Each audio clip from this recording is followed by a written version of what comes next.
Magandang umaga Pilipinas, naritong latest sa lagay ng ating panahon.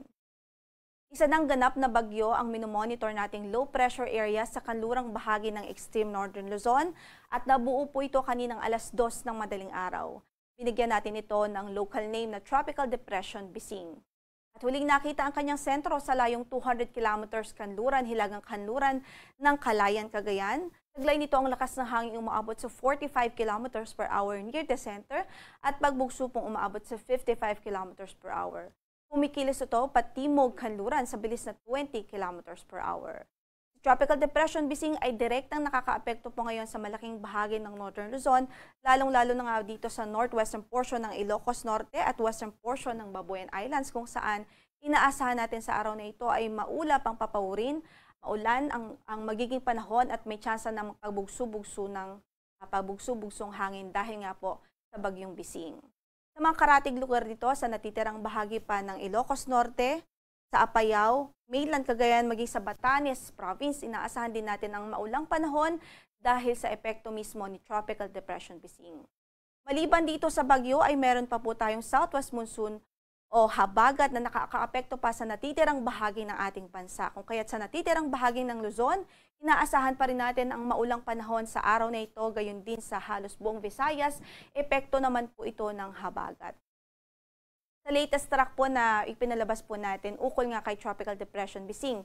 In the next 12 hours, nakikita po natin na generally ay pakanluran ang kanyang pagkilos at posibleng lumabas din po ito ng ating area of responsibility ngayong araw. Pagkatapos ay bahagya po ito magre-recurve o liliko, pahilagang silangan ulit. So posible po ang re-entry o muling pagbalik po nito o muling pagpasok sa loob ng ating area of responsibility sa western section ng ating area of responsibility. At beyond the 24-hour forecast period, mataas po ang uncertainty sa ngayon. So may chance po na yung track niya ay pumunta po sa kanlurang bahagi ng Taiwan o lumapit pa po ito sa extreme northern Luzon, such as sa Batanes, kung kaya't hindi natin inaalis ang tsansa ng pag-raise ng signal o pagtataas ng signal na pwedeng umawat sa signal number 2 sa Batanes Province. Ang nakikita din po natin based sa ating forecast, posible pong pinakamataas niyang abutin na category ay Tropical Storm Category. Kaugnay dito, nakataas ang signal number 1 sa northwestern portion ng Ilocos Norte at sa western portion ng Babuyan Islands, kung saan ay inaasahan natin ang minimal to minor threat to life and property o posible ang minimal to minor threat to life and property dahil sa lakas ng hangin na dulot po nito o sa lakas ng hangin na dala ni Tropical Depression Bising. Inaasahan natin na slightly stronger din yung mga pagbugso ng hangin dito sa coastal areas at mountainous areas. In effect din ang ating weather advisory sa maraming lugar sa ating bansa dahil kailangan po nating ma-remind na maliban sa malakas na hangin ay mayroon din po tayong mga pag-ulan na inaasahan dulot mismo ng Tropical Depression Bising at ng habagat o southwest monsoon. Kaya't nakataas po ngayon ang ating weather advisory at posible ang 100 to 200 millimeters of rainfall dito sa Ilocos Norte at dito sa Pangasinan, Zambales, maging sa Bataan. Samantalang posible naman ang 50 to 100 millimeters of rainfall sa Cagayan Province, Batanes, Apayao, sa Abra, Kalinga, Mountain Province, Ifugao, La Union, sa Benguet, Tarlac, Pampanga, Bulacan, Metro Manila, Cavite, Rizal at Laguna, maging sa Batangas at Occidental Mindoro. Ito po yung mga lugar na pwede pong makaranas ng mga pag-ulan na pwede pong magdulot ng mga pagbaha at pagguho ng lupa. Kaya doble ingat ang ating abiso sa ating mga kababayan at makipag-coordinate po tayo sa ating mga local government units para sa mga precautionary measure. Gayun din, posible din ang 50 to 100 millimeters of rainfall by tomorrow dito po sa mga lalawigan ng Batanes, Cagayan, Ilocos Norte, Apayao, Abra, Ilocos Sur, La Union, Benguet, Pangasinan, maging sa Zambales at Bataan. And by Sunday, posible pa rin ang 100 to 200 millimeters of rainfall dito sa Batanes at Babuyan Islands dulot ng Tropical Depression Bising. At posible ang 50 to 100 millimeters of rainfall sa Ilocos Norte, Ilocos Sur, La Union at maging sa Pangasinan, dulot naman most likely ay dulot po ito ng habagat o southwest monsoon. Kaya doble ingat pa rin po ang ating abiso sa ating mga kababayan na maging alerto po sa mga posibilidad ng mga pagbaha at pagguho ng lupa dahil sa mga pag-ulan na dulot po ng habagat maging ng bagyong Sibising.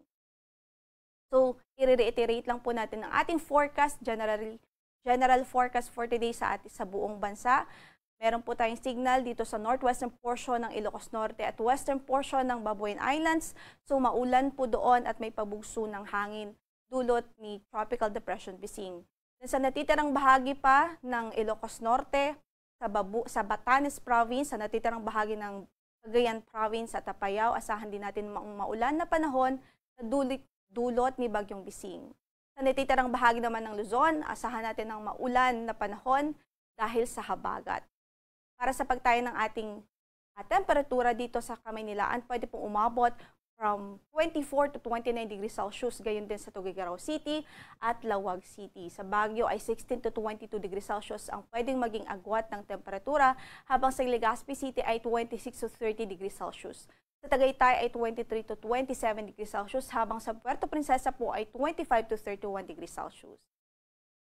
Sa Kabisayaan naman, maulan din po tayo doon sa araw na ito dahil na rin sa epekto ng habagat o southwest monsoon. 26 to 30 degrees Celsius ang magiging agwat ng temperatura sa Tacloban, 26 to 32 degrees Celsius sa Cebu at 25 to 32 degrees Celsius naman sa Iloilo City. Sa Mindanao ay naasahan din natin ang mga pag-ulan dito sa Dinagat Islands at Surigao del Norte, epekto din po ng habagat. At para sa pagtayo ng ating temperatura, sa Cagayan de Oro ay 24 to 32 degrees Celsius, 25 to 32 degrees Celsius sa Davao City at 24 to 34 degrees Celsius sa Zamboanga City. Sa natitirang bahagi ng Mindanao, posible po ang mga localized thunderstorms, lalong-lalo na sa hapon at gabi. Para naman po sa lagay ng ating karagatan, pwede pong umabot o pwede maging maalon ang ating karagatan dito sa northern at western section ng Luzon dahil nga po sa habagat at meron din po tayong weather disturbance dito sa extreme northern Luzon. Then sa natitirang bahagi pa ng ating kalupaan ay Banayan hanggang sa Katamtaman ang magiging pag-alon ng kondisyon ng karagatan. Ang sunrise natin for today is 5:32 in the morning. Lulubog ang araw mamaya sa ganap na alas 6:30 ng gabi. Ito po si